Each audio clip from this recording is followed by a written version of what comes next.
Assalamualaikum warahmatullahi wabarakatuh. Sahabat beriman yang dirahmati Allah Subhanahu wa taala. Sudah tidak dipungkiri lagi, onani dan masturbasi selalu menjadi topik yang tak lengkang, terutama di kalangan anak muda atau yang belum memiliki pasangan. Namun begitu, ada pula yang melakukan onani atau masturbasi meski sudah menikah.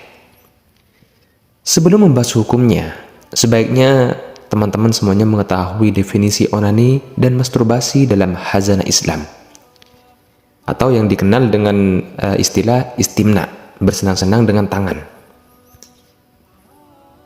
Istimna atau onani laki-laki atau masturbasi bagi perempuan adalah perbuatan mengeluarkan mani bukan melalui jalan persetubuhan, baik dengan telapak tangan atau dengan cara yang lainnya.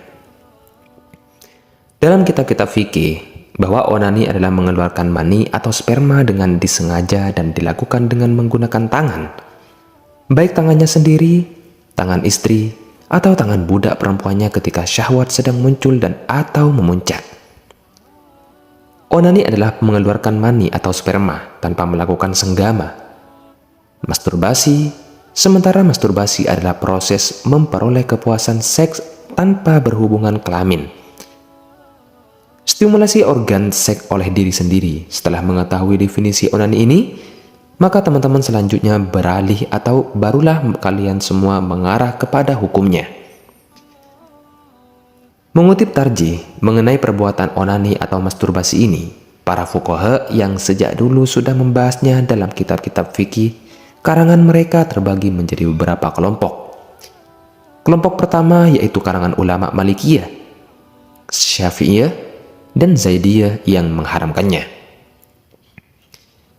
Argumentasi mereka adalah bahwa Allah memerintahkan untuk menjaga kemaluan dalam semua perilaku, kecuali untuk istri dan budak yang dihalalkan.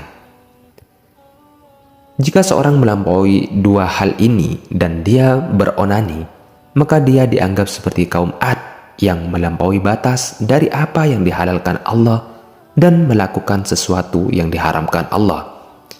Allah Subhanahu wa taala berfirman, A'udzu billahi minasyaitonir rajim. Bismillahirrahmanirrahim. Walladzina hum li furujihim hafidun illa ala azwajihim aw ma malakat aymanuhum fa innahum ghairu malumin. Faman ibtagha wara'a dzalika fa ulaika humul 'adun. Artinya, dan orang-orang yang menjaga kemaluannya kecuali terhadap istri-istri mereka atau budak yang mereka miliki, maka sesungguhnya mereka dalam hal ini tiada tercela. Barang siapa mencari yang dibalik itu, maka mereka itulah orang-orang yang melampaui batas. Kelompok kedua adalah kalangan ulama Hanafiyah yang berpendapat bahwa onani haram dalam kondisi tertentu dan wajib dalam kondisi yang lain. Mereka mengatakan, onani menjadi wajib jika dia takut melakukan zina. Ingat, onani menjadi wajib jika seseorang atau teman-teman takut melakukan perbuatan zina kalau tidak beronani. Sesuai dengan kaidah fikih, irtikabu akhafid dororain, artinya mengambil perbuatan teringan dari dua mudarat, yakni bahaya dan ada. Sedangkan mereka yang mengatakan haram jika dilakukan untuk memancing nafsu, mereka mengatakan tidak apa-apa dengan onani jika nafsu sudah menguasai dirinya, sementara dia belum memiliki istri atau budak wanita dengan tujuan mencari kestabilan. Mungkin dari teman-teman yang menonton video ini,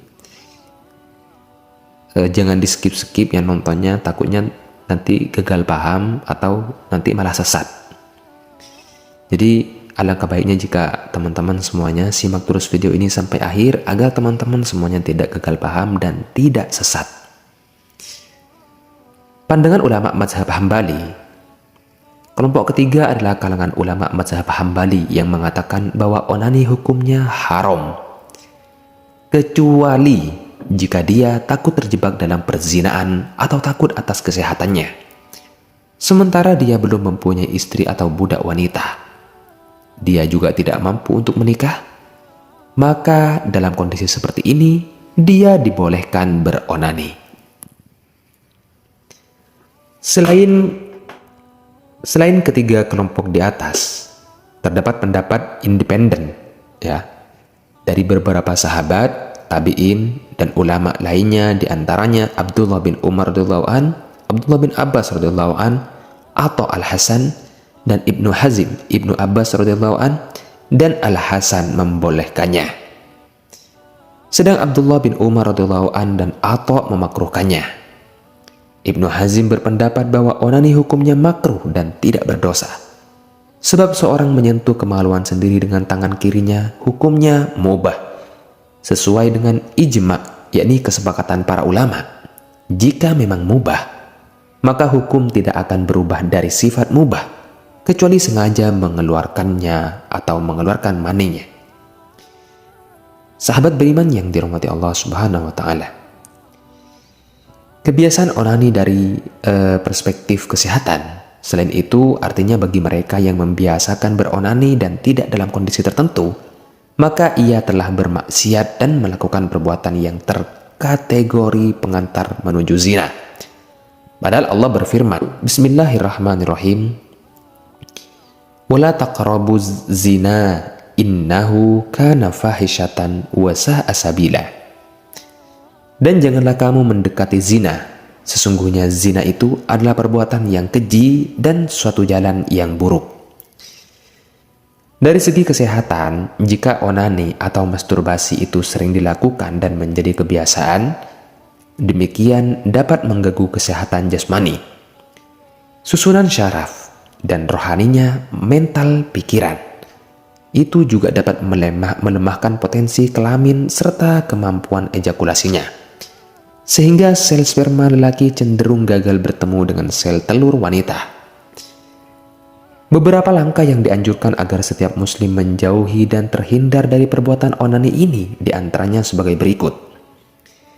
Menyibukkan diri dengan kegiatan atau aktivitas yang bermanfaat, menjauhi hal-hal yang dapat mengarah dan menyebabkan maksiat dan nafsu syahwat seperti bacaan, film, dan media yang berbau pornografi, dan lain-lainnya. Sahabat beriman yang dirahmati Allah Subhanahu wa Ta'ala, itulah tadi beberapa hukum onani atau masturbasi dalam Islam yang menurut bagian para ahli atau para ulama-ulama dan mazhab-mazhab lainnya ya. Cuman di sini saya tidak menerangkannya, tidak semuanya. Takutnya nanti videonya malah kepanjangan. Yang penting sudah jelas, tertera jelas hukumnya dan siapa yang membolehkan, dan ulama mazhab yang mana yang membolehkan dan mana yang memakruhkannya. Semoga sahabat beriman semuanya dapat memahami isi dari video ini dan dapat mengamalkannya. Saya pamit undur diri, wabillahi taufiqul hidayah. Wassalamualaikum warahmatullahi wabarakatuh.